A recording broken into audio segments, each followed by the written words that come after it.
Shalom, and thank you for watching this video from HaDerekh Synagogue. I hope you are liking the content we are bringing you. If you could like and subscribe to our YouTube channel, that will greatly help us. And to further help bring great content to you from our teachers, if you could please consider to donate to HaDerekh Synagogue. The link is in the description box below. Thank you for watching. Today's Parsha, Eikev.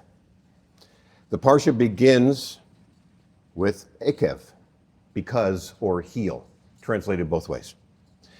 And this word is rather uncommon in the Torah, occurring about 5 times, and its dual nature provides musar to derive for us a good lesson. So what I'm going to do is I'm going to introduce to you 2 terms, and we're going to use these terms kind of interchangeably throughout the talk here. Musar is just is an ethical lesson.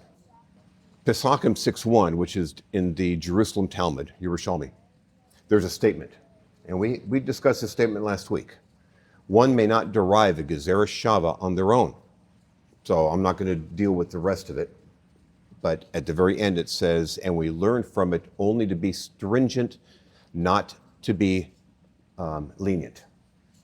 Everybody knows what those terms mean. Okay, so while this is about methodology, the passage in Pesachim is about methodology, and we looked at one aspect of it last week, it hints at a broader hermeneutic ethic. And that ethic is when the Torah offers an opportunity for interpretation, we should err on the side of preserving and increasing observance, never in a way that should weaken a mitzvah. So for the sake of this discussion, we were going to call this the Yerushalmi principle. Okay, the Yerushalmi principle. When the Torah offers an opening for interpretation, one errs on the side of preserving or increasing observance. Term number 2. Midrash Tanhuma Eikev 1 says people trample small mitzvos because they seem important or unimportant. They seem unimportant. This is what the verse means when it says, why should I fear in the days of adversity? The days of adversity, of course, are the days when Bnei Israel is being judged. And to return to Tanhuma, the iniquity of my footsteps encircles me. What does that mean? Okay, the iniquity of my footsteps, how can something incorporeal be iniquitous?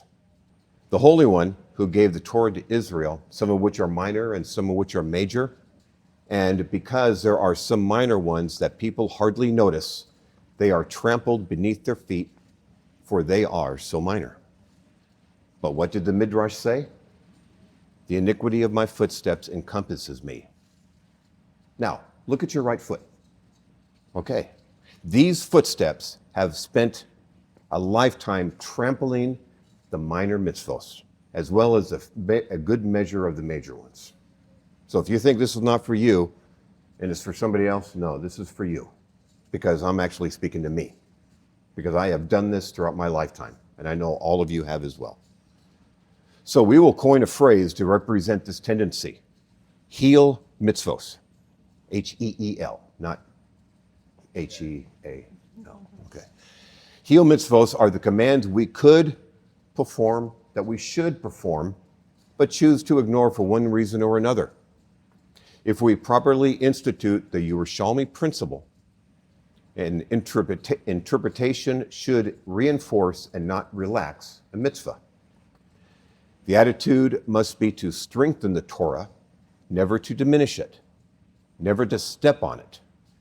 This mirrors Rashi's reading of Eikev as a warning not to devalue the commandments, as well as Ramban's caution about overlooking monetary and interpersonal laws. In his Torah commentary on Devarim Eikev 7:12, Rashi famously comments that the word Eikev, heel, alludes to commandments a person tramples under his heels, that he treats lightly or as unimportant. He is influenced by Midrash Tanhuma. And how do I know that? Because he, in many examples, when Rashi lifts from Tanhuma, he does so almost verbatim. And plus, Tanhuma dates from the 6th through the 8th century CE. So it's much earlier than Rashi. So, Hio mitzvos. Hio mitzvos are the commands we could or should perform but choose to ignore. Hio mitzvos can be controlled and limited by using the Yerushalmi principle. We need to be mindful not to treat any command as a Hio mitzvah. Our proclivity to do just that represents the human's habit to minimize mitzvos because we're lazy and we're selfish. The Yerushalmi principle's interpretive habit can be utilized to maximize the weights of all mitzvos. If used, this creates a double guardrail. One on behavior, don't trample, and the other, interpretation, don't weaken. The Midrash Tanhuma Eikev identifies some of the neglected commandments. In Sidra base, it lists sending away the mother bird. Everybody familiar with that command? Okay. It lists that as being the least of the least, the smallest command. It seems small and carries no social prestige whatsoever.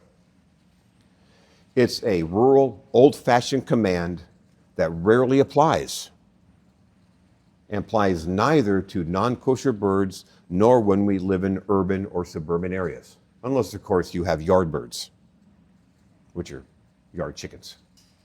Though minor, it merits explicit reward in Torah. And does anybody know what that reward is? No, actually it says so that you will live long in the land. It's very specific.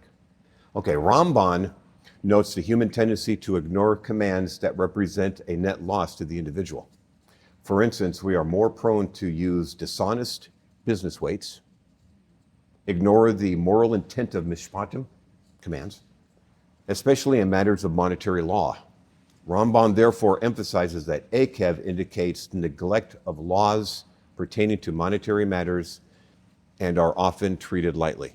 Specifically, those that are performed in private where it's easy to cheat a little bit, and those with no ritual or social fanfare. How often have you gone somewhere and it says, this booth is donated by such and such? That's the fanfare that is referred to. Other commentators mention our tendency to devalue other mitzvos. Sefer HaChinuch, which is traditionally attributed to Ra'ah, says people's tendency to practice greeting others cheerfully or greeting others respectfully was woefully underutilized. It was viewed as mere politeness and not holy. It was not considered holy behavior. It was seen as just etiquette, not mitzvah. Interestingly, we break this mitzvah on every Tisha B'Av. I thought about that, and it's like, So anyway, Avos, the Rabbi Nassan, chapter 28. It says, or I should say it mentions returning lost items of small value. When the effort feels greater than the item's worth or greater than the reward, we generally have no heart to pursue this path in Torah. For instance, you find a buck on the side of the road. Are you going to try to find the owner? Chofetz Chaim encourages us to avoid even minor forms of Loshen Hora, which is speaking about others. Now, if you don't mind, I'm going to do a little sidebar, okay? Loshen Hora is speaking about somebody, but what you're saying is true. The intent is to either lift you up or to lower the person that you're talking about.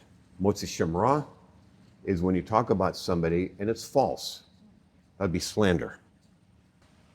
And of course, no one here is ever guilty of that.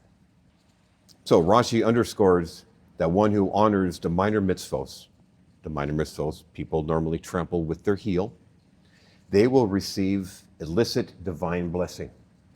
Even if the mitzvos are small, their fulfillment ultimately leads to covenantal blessing. Other midrashic interpretations note that those mitzvot can have profound consequences. as reflected in the metaphoric verses like Tehillim 49:6, where the phrase, the iniquity of my footsteps, suggests fear of failing on these minor obligations. Now, do you all understand why Psalms keeps coming up? Why that particular verse? I want to make sure that that is clear. The iniquity of my footsteps. What it is stepping on the commands that we should be observing. That's what it's referring to. So why do we tread on them? When there is no immediate reward, it's hard to see a tangible benefit. Social perception and acceptance says it's not a big deal compared to major mitzvos. Minor mitzvos are easy to forget in daily life. Some commands are considered burdensome. Sweeping them under the carpet is preferable to observance.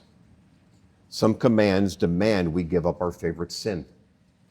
And ethical minutiae lack public recognition. But the heel mitzvah is perfect, as far as the metaphor goes. The heel is low, is the last part of the body to move forward, and the least sensitive area to the touch. The heel still supports our whole derech, our whole walk with God, but it will lose traction if it slips on the mitzvah we neglect and trample. Rav Kook links heel mitzvos to our national soul health. Ignoring them stunts the spiritual growth of society, not just us as individuals. Rav Shlomo Wolbe says, the test of greatness is how one treats the smallest matters. In a world that often rewards dramatic gestures and public displays of good deeds, Parsha Eikev rebalances our perspective. Torah ethics thrive in the quiet, unnoticed, habitual acts that form daily life. Rav Lichtenstein, his general ethic resonates with the underlying message of heel mitzvos. He emphasized the importance of integrity in all aspects of life, especially where the divine demand isn't obvious or publicly recognized. He was committed to intellectual rigor and humility, elevating the ordinary through sustained moral sensitivity. He taught that true devotion is measured by fidelity to the small and overlooked, not just the grand gestures. No mitzvah is too small to matter. Whether it's a simple act of sending away a mother bird, showing respect to one's parents, having kind and respectful dialogue, or integrity in everyday financial dealings. Torah teaches that spiritual depth lies in elevating even the most overlooked acts. Torah observance means honoring every commandment, not just the grand, visible ones. Good Shabbos.